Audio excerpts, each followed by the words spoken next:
speaking of borders, let's talk about the country that most of us cannot find on a map, but that the Democrats and many of the rhinos think is the 51st state of the United States of America, and that's the country of Ukraine.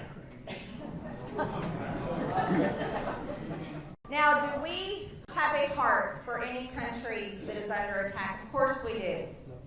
We want the best for the Ukrainian people. We want peace in their country. That is what we want. 70% of Americans want peace in Ukraine. That's what Ukraine deserves. Ukraine does not deserve the United States federal government funding a war with billions and billions of dollars in our military equipment, which is the best in the world, in order to slaughter an entire generation of young Ukrainian men. Because that is what is happening in Ukraine. That's the truth. Hundreds of thousands of Ukrainian men have already been killed. And they're drafting them every single day, throwing them up to the front lines to fight Russia in America's proxy war against Russia. That is exactly what this is.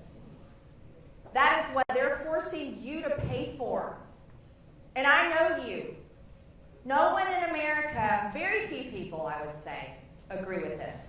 Most Americans do not want to pay for that buzzsaw of death. Those are murder fields, and we're paying for it. Going back to Washington this week and next week, they want $60 billion of your money to go to Ukraine. $60 billion in one of the most corrupt countries on earth. $60 billion. They've already sent them $113 billion. If you want to know something that'll really make you angry, Ukraine gets $1 billion every single month. Every single month, it's like auto draft out of your checking account. It goes to Ukraine to pay for their government, to pay their government salaries, to pay their pensions.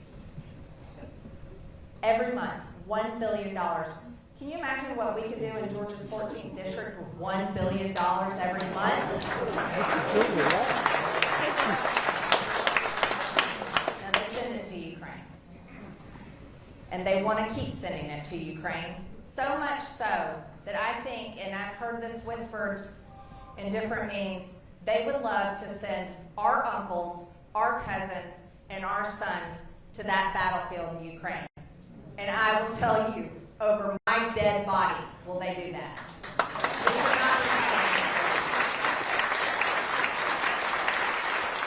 The war we should be fighting is at our own southern border.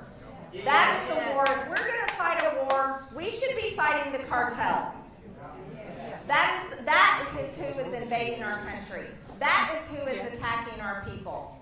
Over 10 million people have crossed our border. Drugs, human trafficking, sex trafficking, it's happening every single day.